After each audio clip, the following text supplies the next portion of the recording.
प्रगतिशील किसान, प्रगतिशील हरियाणा। पद्मश्री किसान लाया खेती में क्रांति। मोटे मुनाफे के साथ दिया हजारों को रोजगार। प्रगतिशील किसान, एक समय था जब किसान शब्द से तो सभी वाकिफ थे, लेकिन प्रगतिशील किसान क्या होता है इससे सभी अनभिज्ञ थे। समय बदला, खेती करने का तरीका बदला। आज के समय में खेती घाटे का सौदा नहीं बल्कि मुनाफे का सौदा कहलाती है। वजह है समय के साथ किसानों ने खेती करने का खुद का तरीका भी बदला और पारंपरिक खेती से हटकर प्राकृतिक खेती की ओर मेहनत करना शुरू किया। नतीजा सबके सामने है। आज एक नहीं, देश में हजारों ऐसे किसान हैं जो प्रगतिशील किसान के नाम से अपनी पहचान बना चुके हैं और इसका श्रेय केंद्र सरकार और राज्य सरकार को भी जाता है। इन्हीं में से एक प्रगतिशील किसान हैं हरियाणा के सोनीपत जिले के ग्राम अटेरना निवासी पद्मश्री कंवल सिंह चौहान। अपने आसपास के क्षेत्र में इन्हें क्रांतिकारी किसान के रूप में भी जाना जाता है, तो वहीं सरकार ने इन्हें फादर ऑफ बेबी कॉर्न का नाम दिया है। ऐसा इसलिए कि इस क्षेत्र में स्वीट कॉर्न, बेबी कॉर्न और मशरूम की खेती को शुरू करने और किसानों को इसकी खेती करने के लिए उन्होंने प्रोत्साहित किया। मेरा नाम कंवल सिंह चौहान है जी। और मैं गांव अटेरना, जो यही गांव है, इसका निवासी हूं और 1978 से खेती कर रहा हूं। 1997 में मुझे बेबी कॉर्न की खेती का पता चला और 1997 में ही मैंने बेबी कॉर्न की खेती शुरू कर दी और तब से 2-3 साल तक पहले मैंने अकेले ने खेती की, फिर पूरे गाँव ने शुरू कर दी, फिर पूरे क्षेत्र ने शुरू कर दी। जब बेचने की समस्या आई तो पहले 5 स्टार होटलों में, फिर INA, खान मार्केट आदि में, उसके बाद भी नहीं बेच पाए तो आज़ादपुर मंडी में खुम्ब की दुकानों पर बेबी कॉर्न को बेचना शुरू किया और उसमें भी परेशानी आई तो प्रोसेस यूनिट को बेचा और प्रोसेस यूनिट ने भी लेने से मना कर दिया तो अपनी प्रोसेस यूनिट लगाने की सोची और 5 फरवरी 2009 को हमने अपनी पहली प्रोसेस यूनिट लगाई। पद्मश्री किसान बना एक उदाहरण। प्रगतिशील किसान कंवल सिंह चौहान खेती के क्षेत्र में योगदान के लिए वर्ष 2019 में राष्ट्रपति से पद्मश्री अवार्ड से सम्मानित हो चुके हैं। पद्मश्री कंवल सिंह चौहान ने बताया कि वो 15 वर्ष की आयु से खेती कर रहे हैं।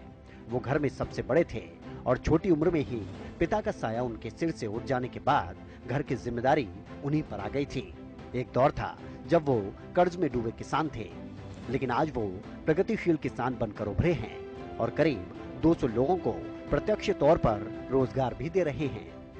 99 में जब हमने बोया 8 एकड़ बेबी कॉर्न बोया तो उसको हम बेच नहीं पाए, तो उससे हमें शुरू में काफी नुकसान भी हुआ। परंतु उसके बाद में मार्केट डेवलप होती चली गई और ये बेबी कॉर्न की खेती एक फायदे का सौदा हो गया। इसका मुख्य फायदा इसलिए हुआ कि इसमें जो चारा निकलता है ना, पशुओं को पूरा साल हरा चारा मिलता है। सभी किसान बेबी कॉर्न बोते हैं और पशुओं के लिए हरा चारा उन्हें मिल जाता है। साथ में बेबी कॉर्न जब छीलते हैं तो उसका पत्ता निकलता है जो पशुओं के लिए बहुत गुणकारी है। उससे दूध की मात्रा भी बढ़ती है और पशुओं का स्वास्थ्य भी सुधरता है और पशुओं की संख्या भी बढ़ी है। जिससे 2 काम किसानों के हो गए, उनकी दूध की मात्रा भी बढ़ती रही, दूध से भी पैसा कमाने लगे और साथ में बेबी कॉर्न बेच के कैश क्रॉप के रूप में नगद पैसा भी किसान कमाने लगे। एक फैसले और कड़ी मेहनत ने बदली जिंदगी। कंवल सिंह ने परंपरागत खेती को छोड़कर वर्ष 1998 में सबसे पहले मशरूम और बेबी कॉर्न की खेती करने की ठानी। उनका ये फैसला कामयाब रहा। दोनों फसलों में अच्छा मुनाफा हुआ। इसके बाद वो क्षेत्र में किसानों के लिए प्रेरणा का स्रोत बन गए। 98 में मुझे पता चला कि बेबी कॉर्न की कोई खेती होती है और मैंने बीज लेकर बेबी कॉर्न की खेती शुरू कर दी। पहले मैंने अकेले ने की, फिर पड़ोस के किसानों ने, फिर पूरे क्षेत्र ने बेबी कॉर्न की खेती शुरू कर दी। इससे मुझे धान और गेहूं के बराबर जितनी आमदनी होती थी एक साल में, इतना 3 महीने की एक फसल में मुझे आमदनी होने लगी और यहाँ सभी किसानों को इसकी आमदनी इस क्षेत्र में बढ़ गई। कंवल सिंह बताते हैं कि जब गांव में बेबी कॉर्न और स्वीट कॉर्न का उत्पादन बढ़ा तो किसानों को बाजार की दिक्कत ना हो, इसके लिए कंवल सिंह ने वर्ष 2009 में फूड प्रोसेसिंग यूनिट शुरू कर दी। लगभग 2 एकड़ में स्थित इस यूनिट में baby corn, sweet corn, mushroom button, mushroom slice सहित लगभग 8 प्रकार के उत्पाद तैयार किए जाते हैं। इस यूनिट की मदद से प्रतिदिन लगभग 1.5 टन बेबी कॉर्न व अन्य उत्पाद इंग्लैंड और अमेरिका में भी निर्यात किए जा रहे हैं। इसी के साथ वो यहाँ टमाटर स्ट्रॉबेरी की प्यूरी भी तैयार कर रहे हैं। मिक्स सब्जी में होता है, इसका पकौड़ा बनता है और इस तरह से इसके बहुत से यूज है जो 5 स्टार होटलों में ये प्रयोग किया जाता है। और आजकल तो भारत की सब्जियों में मुख्य रूप से बेबीकॉर्न खाया जाता है। जो फ्रेश बेबीकॉर्न होता है उसको उबालने की जरूरत नहीं पड़ती, उसको ताज़ा ताज़ा पैक किया जाता है, सफाई से पैकिंग करके और कैरोगेटेड बॉक्स में भर के रेफ्रिजरेटर बैंक के द्वारा बाई एयर लंदन भेजा जाता है। और दूसरा जो बेबीकॉर्न बचता है या हम कभी किसी दिन ऑर्डर नहीं होते हमारे बाहर जाने के, तो हम बेबीकॉर्न यहाँ से खरीदते हैं, स्वीट कॉर्न खाते हैं, मशरूम खरीदते हैं, टमाटर खरीदते हैं, उन सबको हम कैन करते हैं, टमाटर से टमाटो प्यूरी बनाते हैं। हमारे से पहले मशरूम चाइना से आती थी, टमाटो प्यूरी चाइना से आती थी, बेबीकॉर्न और स्वीट कॉर्न थाईलैंड से आता था। अब हमने भारत की मार्केट में अपने पैर जमा लिए हैं। हम यही लोकल सब चीज़ किसानों से पैदा करवाते हैं और उसको प्रोसेस करके भारत की लोकल मार्केट में बेचते हैं। इसके अलावा फ्रेश बेबीकॉर्न जो जिसमें अब तक थाईलैंड का कब्जा था पूरी दुनिया पे, वो हमने भारत से शुरू कर दिया है और यहाँ से फ्रेश बेबीकॉर्न इंग्लैंड हर रोज 1 टन जहाज के द्वारा इंग्लैंड पहुँच। हजारों किसानों को प्रेरित करते प्रगतिशील किसान। कमल सिंह कहते हैं कि आज देश के युवाओं को खेती में आगे आना चाहिए और इसे व्यवसाय की तरह लेना चाहिए, जैसे कि वो कर रहे हैं। किसान को अपने खेत से निकले उत्पादों को खुद ही प्रोसेस करना शुरू करना चाहिए और इसके लिए वो किसान समूह बनाकर इसकी शुरुआत कर सकते हैं। 20-25 साल में खत्म होने वाला है सब, ये कुछ नहीं रहेगा, भूमि जो है बंजर हो जाएगी।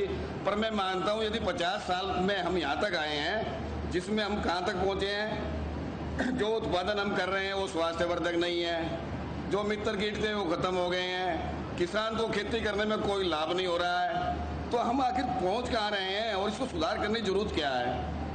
तो आज हमारे वैज्ञानिक भाइयों का सबसे बड़ा कर्तव्य ये है कि इस खेती को बदलाव की सोचे और ऐसी रिसर्च करें जिससे हम सूक्ष्म जीवी के माध्यम से कैसे खेती कर सकते हैं, ऐसी खोज करना हमें चाहिए। हमारे देश में जो विश्वविद्यालय है, जो कृषि विज्ञान केंद्र है, वे एक्सटेंशन की बड़ी भूमिका निभा सकते हैं। इसमें उनको आगे आना होगा और ये भूमिका निभानी पड़ेगी। यही हमारा भविष्य है, नहीं तो हमारी कृषि एक दिन नष्ट हो जाएगी।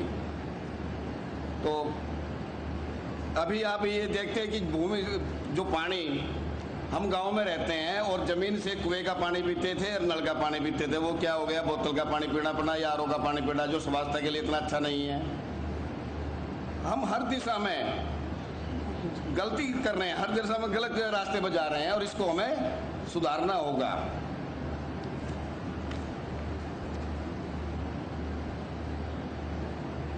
इसमें हमारे कृषि विज्ञान, जो हमारे कृषि विज्ञान केंद्र है और हमारे जो इंस्टीट्यूट है, क्या हमारा इसमें सहायता सहयोग कर सकते हैं। सबसे पहले मैं तो सरकार को कहना चाहूँगा कि आईसीआर को, हमारे कृषि विज्ञान केंद्र, यूनिवर्सिटियाँ को टाइम दे कि 10 साल के अंदर ही टारगेट दे, 10 साल के अंदर हमें पूर्णतः, या उसे जैविक खेती के हो या प्राकृतिक खेती के हो या परंपरागत खेती को, कोई भी खेती का उसका नाम रखो, हमें जहर मुक्त, रसायन मुक्त खेती करने की टेक्नोलॉजी ढूंढनी है और 10 साल बाद कोई भी रसायन खेत में प्रयोग नहीं करेंगे, तभी हमारी भूमि बच सकती है।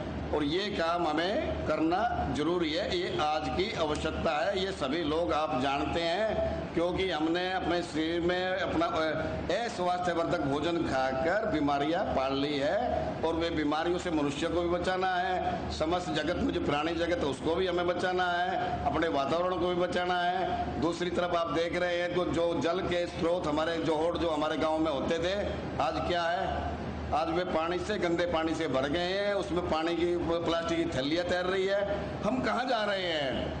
तो ये जितना जो हम गलत हो रहा है, जो प्रदूषण हो रहा है, प्रदूषण मुक्त पृथ्वी को, जो 30 साल 40 साल पहले हमारी पृथ्वी की, हमें दोबारा से वहीं ले जाना होगा। और इस 50 साल का जो समय हमने बिता दिया अनदेखा करके, इसको, इसकी सोच रखे, इसको समझ कर हमें आगे चलना होगा। बस मैं यही संदेश आपको देना चाहता था। आपने मेरी बात सुनी, आपका बहुत बहुत धन्यवाद। कमल सिंह चौहान न सिर्फ आज हजारों लोगों को रोजगार दे रहे हैं, बल्कि किसानों को भी प्रोत्साहित कर रहे हैं कि वो परंपरागत खेती को छोड़कर खेती की नई तकनीक को समझें और अपनाएं। कमल सिंह से प्रेरणा लेकर आज इनके आसपास के काफी किसान मशरूम और बेबीकॉर्न जैसी खेती कर रहे हैं और अपनी आय को दोगुना कर रहे हैं।